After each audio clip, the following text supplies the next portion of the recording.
What you are witnessing is how thousands of illegal border jumpers enter South Africa. This is one of the many popular crossing points on a porous 300-kilometer border with Zimbabwe. This one is not far from the Beitbridge border post. It's not electrified, so the barbed wire fence is not much of a deterrent. It's estimated that between 2 and 4 million Zimbabweans are living in South Africa, many of them illegally. We managed to speak to these 2 young women before they disappeared into the bush.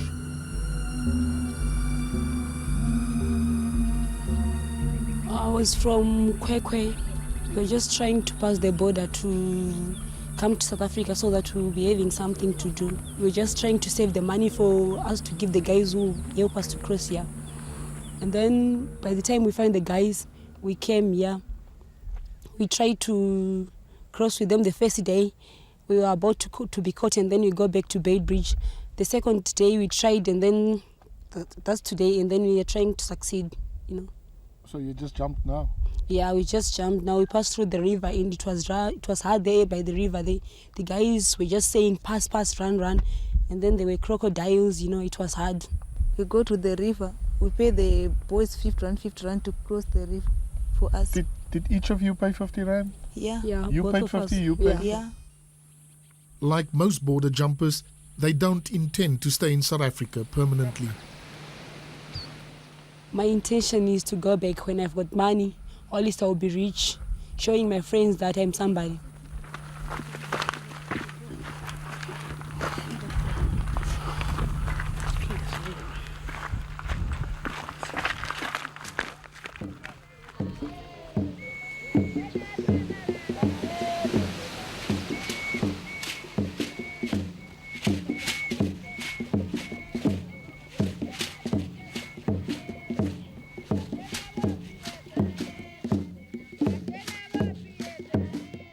Crossing the border illegally can be hazardous.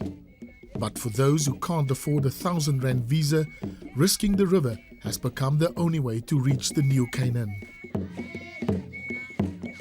It's huge, and it's a big challenge because in a day, within 24 hours, we can arrest around 200. So that works up something towards 2,000 per month. It's huge. Who's Natando here? Memory. Fence jumpers are becoming more daring. We found these young men openly crossing in broad daylight. On the South African side, a soldier spots the jumpers. 2 of them slip away when they realize their friends have walked into a trap. But almost all deportees will soon be back to have another go. It's a revolving door syndrome, because we have observed a tendency by some of the illegal immigrants that once they are deported to their respective countries, others may decide for some reasons to come back into the country, and obviously that is an issue that we have to deal with. This man has the never-ending task of repairing the holes made in the fence by border jumpers. They keep me busy. When I come Monday, I'll find this hole opened. Yeah. Musina on the South African-Zimbabwe border has become a stopover for many illegal immigrants. Anita Lewis and her friend Fatima Fachi are both blind. Anita is 4 months pregnant. Sheer desperation and hunger drove them with their children across the border into South Africa.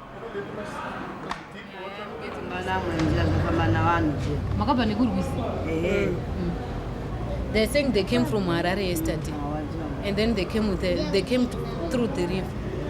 Another man who was crossing helped them so that they crossed the river. Did they have to pay him? They paid 50 rand for that man. Yeah, they're saying they didn't eat anything since from Harare to Beitbridge. They didn't even eat anything. They just ate maize only. They want the children to go to South Africa. They think they want them to go to school to South Africa.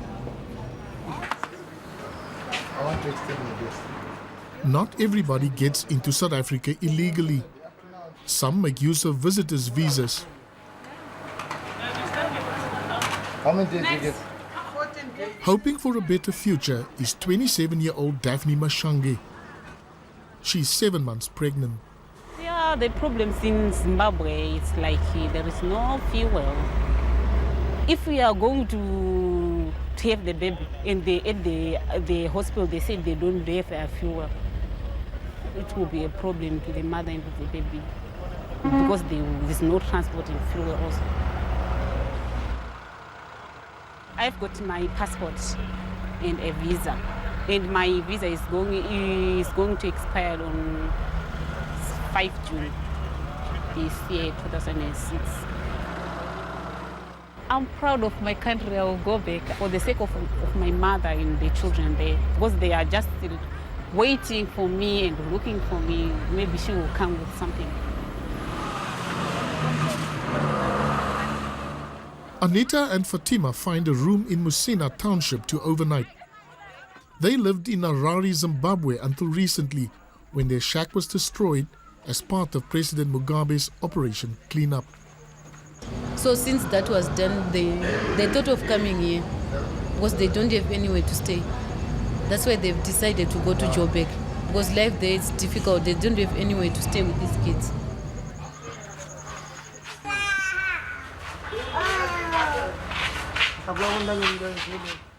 The next day, Anita, Fatima and their children go to Musina station. They're helped by this young man, Bakari. He's been to Joburg before and promises to help them find a place to stay there. Soon they're on their way. Destination, the city of promise, Johannesburg.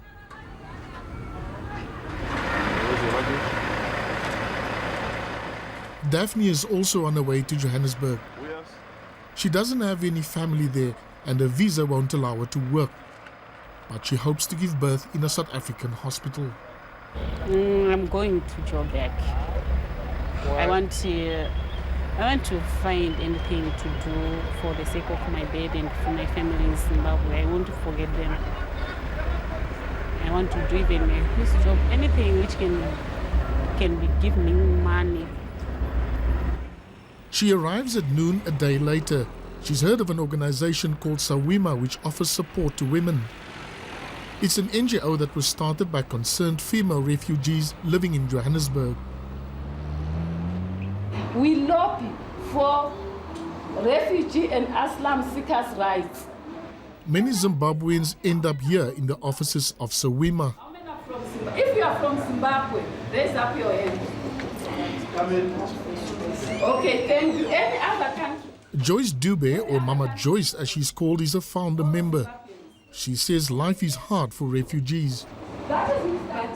To come to South Africa, you must pay a lot of money. If you want to cross illegally, there are people who will, you must pay some people who will organize that. Then you cross the border until in South Africa you face the same problem. You must pay all the way to your destiny. Life in Johannesburg is very difficult. They think in South Africa they will have jobs or have better life. No, it's worse. The payment is very low. You spend the money paying taxes to go to work, but you won't have extra to buy food and anything. So some of them, they prefer to stay at home. Mama Joyce says pregnant women are not coming into the country for child support grants. They can't come here for grant because they don't have IDs. They are not legal in the country. How can they apply for a grant? If some of them, of course, they can use other people's IDs to go to hospitals, but they can't use that ID for a grant. Dudu Shuma is also from Zimbabwe. She's a qualified nurse and works at Sowima as an AIDS advisor. The basic reason that the pregnant women and the women with children that they come here is to seek health facilities, because it's very difficult to access health facilities in Zimbabwe. The perception that perhaps we need to correct is that if pregnant women decide to come and give birth in our own country, that does not necessarily or automatically make their children South Africans.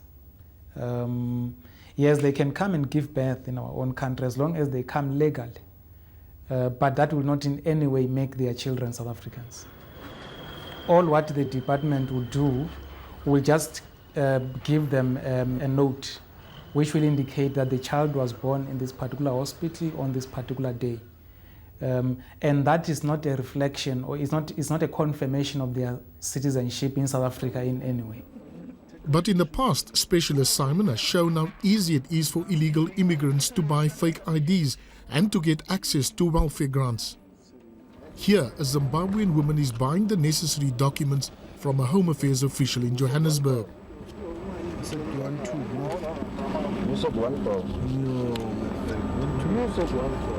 Seriously. I'm trying.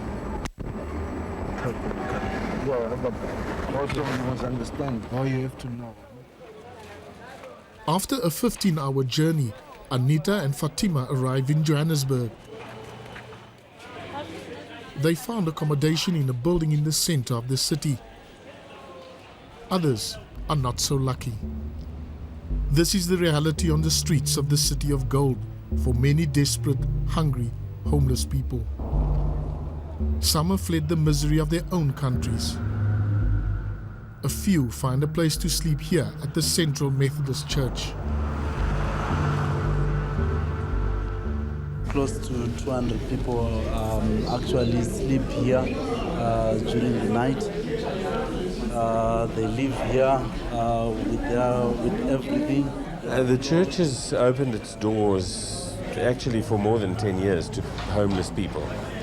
And obviously in recent years, very recent years, the problem has escalated, particularly with asylum seekers and refugees coming into the country. As you can see, they live from on the steps, on the carpet, and everywhere. Most of them during the day they are out there looking for a living, and then they come here in the evening to sleep. There is a very specific process that people go through when they come into the building.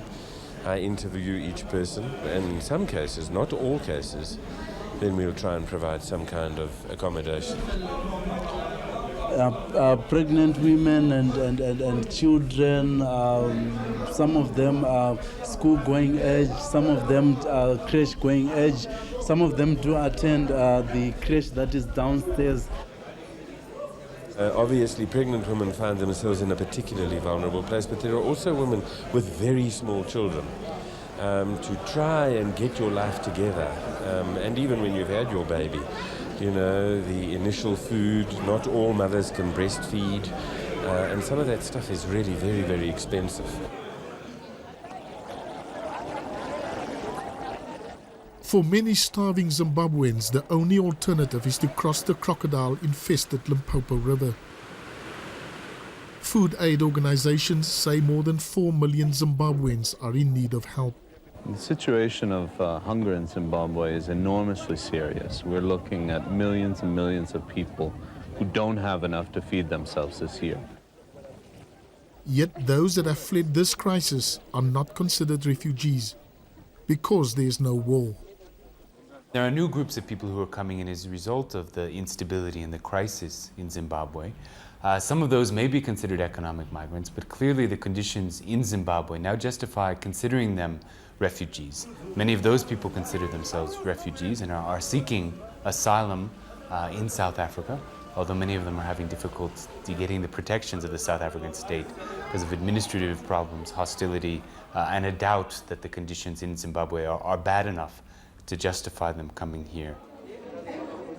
Once you have applied for an asylum permit, you obviously have to come back to the department, and also there will be some few questions that will be posed, And on the basis of the responses, a determination will be made whether or not those people deserve to be given an asylum permit in that regard. The current concern of many people is the issue of access to asylum process in South Africa in general. If you look at the kind of backlog that the department has got, in a sense has become a handicap to many people assessing the whole process. There's also just simply inaccess to the system. If you want to apply for asylum, people who've been in the winter they're sleeping outside in Pretoria trying to get access to the offices. Now we hear that they're being pepper sprayed to try to keep them in line outside the offices in Rosettenville. You can't say that this is an effective response from the state. Home Affairs say they are busy with a project to deal with the backlog of asylum seekers. But until then, they only have one office in Johannesburg, and it's only open on Saturdays. Refugees, mostly from Zimbabwe, camp out all night, waiting for the office to open. You must also understand. The day we were trying to film the long lines, we were confronted by aggressive security personnel. Don't touch the camera. Don't touch the camera. You don't want to. We were also prevented from talking to people queuing there. If there's anything that you want to find out, make the appointment. They don't have visits here. Look, you are allowed to. Can ask. No. We retreat to a nearby coffee shop, where the manager tells us about the Home Affairs corruption that he has witnessed. The refugees were coming and sitting in our tables, and one or two of the officials would arrive, papers under his arm. 10 minutes later, he would walk out. No papers or anything, but his pockets were bulging with money. You guys, media, who got a problem? You got a problem. Everything that's happening, you think. Corruption is a cancer. It's a virus that needs to be eradicated. And in the event that this issue of corruption is brought to our department through the correct channels, we will be able to deal with it quite decisively as a department. Without asylum papers, illegal immigrants are exposed to all sorts of problems, including police harassment. Recently, Sawima led a march to the Department of Safety and Security. They were protesting the alleged ill treatment of Zimbabweans by police.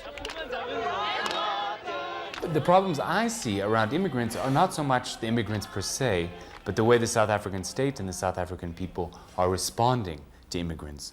By not providing them legal protection, by not allowing them to get access to housing, to schools, to healthcare, then we're creating a threat. If you can't get a job, how else are you going to get money than to steal?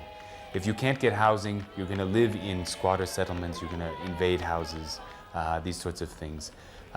If you can't get access to healthcare, if you get sick, you're going to get the people sick around you, and that's going to be a problem. A week after Anita and Fatima arrived, we found them begging on a street corner near Constitution Hill. She's saying it's better this side than it in Zimbabwe because she's making more money this side. And Maita Marinas 45. She says she made 45 rand. She's saying she's got a toothache, headache, and her feet are also sore. And Maita Marinas. She says she made 40 rand today. We follow them home. They're living with other blind Zimbabweans and their handlers on the 7th floor of a high-rise block.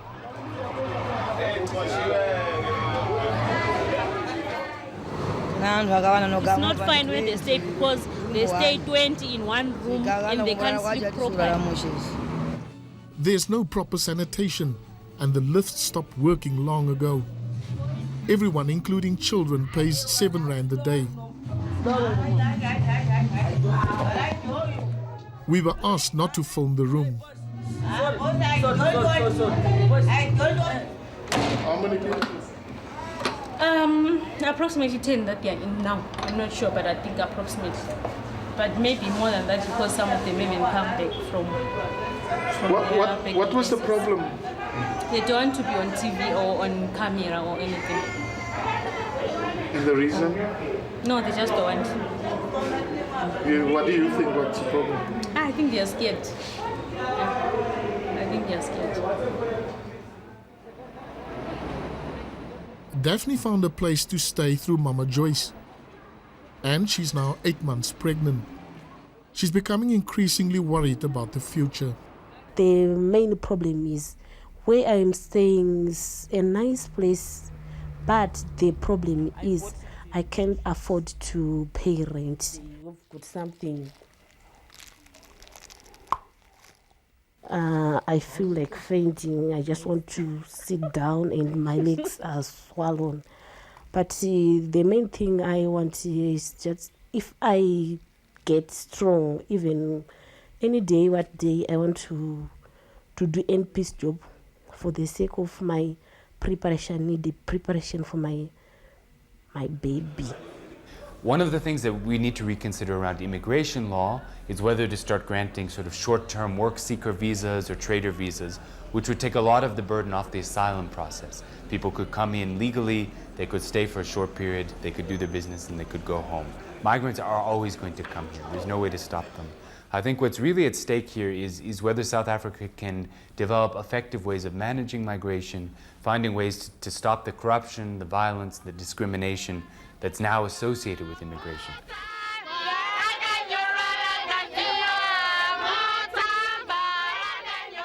I think it's also an opportunity for us to, in one way or another, say thank you to Africa for what they did for us for many, many years in providing education, in providing home, in providing dignity, and in actual fact sometimes even providing hope when it was very dark.